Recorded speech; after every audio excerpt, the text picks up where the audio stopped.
नमस्कार दोस्तों, आप सबका स्वागत है चावला एजुकेशन ऐप पर। मेरा नाम है अशोक चावला। और दोस्तों, आज हम जिस लेसन प्लान के साथ मिल रहे हैं वो है विज्ञान का लेसन प्लान, और जिसका प्रकरण यानी शीर्षक है ऊर्जा। तो दोस्तों, ये लेसन प्लान हमारे ही किसी सब्सक्राइबर ने सेंड किया है, तो उसी को आपके सामने प्रस्तुत कर रहे हैं। देखिए, ये दैनिक पाठ्य योजना है जिसमें सामान्य बातें आप लिख सकते हैं। उसके बाद उद्देश्य की अगर बात करें तो ऊर्जा हमारा टॉपिक है, जिसमें सबसे पहले हम ज्ञानात्मक उद्देश्य के बारे में चर्चा करेंगे। ठीक है, ये सभी उद्देश्य आप स्पष्ट रूप से देख सकते हैं। कहीं पे कोई समस्या है तो आप पूछ सकते हैं। बढ़ते हैं आगे। ये अवबोधात्मक उद्देश्य हैं जिनको आप स्पष्ट रूप से देख सकते हैं। चाहे तो आप इनको वीडियो को पॉज करके भी देख सकते हैं, या फिर स्क्रीनशॉट के माध्यम से भी आप लेकर इनको देख सकते हैं। ज्ञान उपयोगी अगर देखें तो ज्ञान उपयोगी भी देख सकते हैं। और उसके बाद कौशल के कुछ बिंदु हैं। ये सभी उद्देश्य आपके सामने हैं, जिसमें अभिरुचि और अभिवृत्ति भी अंतिम रूप से रखे गए हैं। और सहायक सामग्री में अगर बात करें तो कक्षा के उपयोगी जितनी भी सहायक सामग्री है, चौक, डस्टर, लपेट फलक इत्यादि सभी चार्ट चित्रों का भी अगर आप प्रयोग करते हैं तो वो भी अवश्य आप अंकित कर दें। विधि एवं प्रविधि की बात करें तो व्याख्यान और प्रश्नोत्तर विधि इसमें प्रयोग की जाएगी। उसके बाद पूर्व ज्ञान, बच्चे कार्य के बारे में सामान्य जानकारी रखते हैं, उसी से हम ऊर्जा टॉपिक को प्रस्तुत करेंगे, जिसमें प्रस्तावना के प्रश्न यहाँ पे देख पा रहे होंगे आप। ठीक है, प्रस्तावना के प्रश्न जिसमें पहला है, जब किसी वस्तु पर बल का प्रयोग और वस्तु विस्थापित हो तो यह क्या कहलाता है?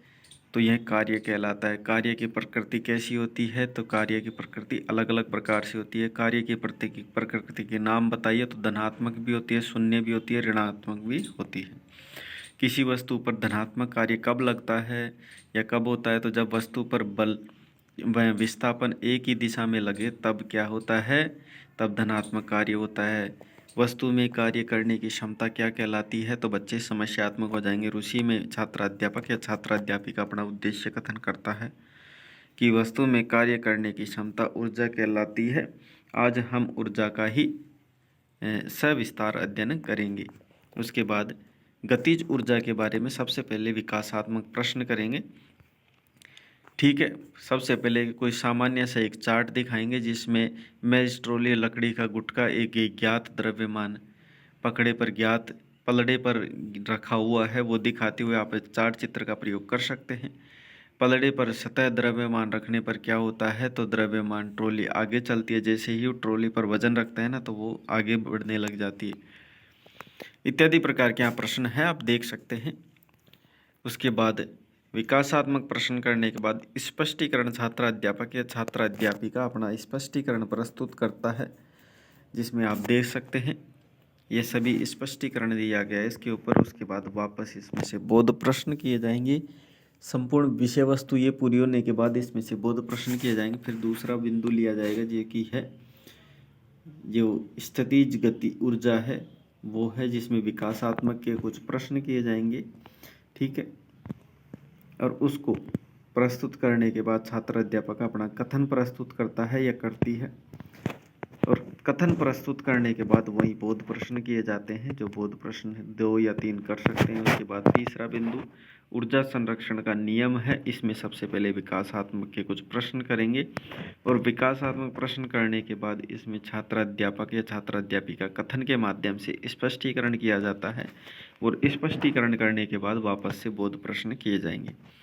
तो ये हमारी विषय वस्तु यहाँ पे पूर्ण हो जाती है। और उसके बाद बच्चों का आकलन करने के लिए छात्र अध्यापक या छात्र अध्यापिका द्वारा मूल्यांकन के कुछ प्रश्न किए जाते हैं, जिसमें वस्तुनिष्ठ, अति लघुत्रात्मक एवं लघुत्रात्मक रूप में प्रश्न किए जाते हैं। और यहाँ पे देख सकते हैं अति लघुत्रात्मक और लघुत्रात्मक रूप में प्रश्न है। उसके बाद गृह कार्य के रूप में छात्र अध्यापक बच्चों को गृह कार्य देता है। यहाँ पे 10 किलो द्रव्यमान की एक वस्तु को धरती से 6 m की ऊंचाई पर उठाया जाता है। इस वस्तु में स्थित विद्यमान ऊर्जा का परिवर्तन करो। तो यहाँ पे g का मान 9.85 m² है। इस प्रकार से यहाँ पे प्रश्न दिया जाता है, जो आपकी विषय वस्तु आधारित होता है। चलिए दोस्तों, ये थी हमारी सामान्य विज्ञान की पाठ्य योजना। ऊर्जा हमारा टॉपिक था, जो यहाँ पे होती है समाप्त। आपको पाठ्य योजना कैसी लगी। अगर वीडियो अच्छा लगा और आपके लिए सपोर्टेबल रहा है तो वीडियो को अवश्य लाइक करिए और दोस्तों को भी अपने सेंड करिए। बाकी अगर कहीं कोई समस्या है तो आप हमारे को कमेंट माध्यम से पूछ सकते हैं। धन्यवाद।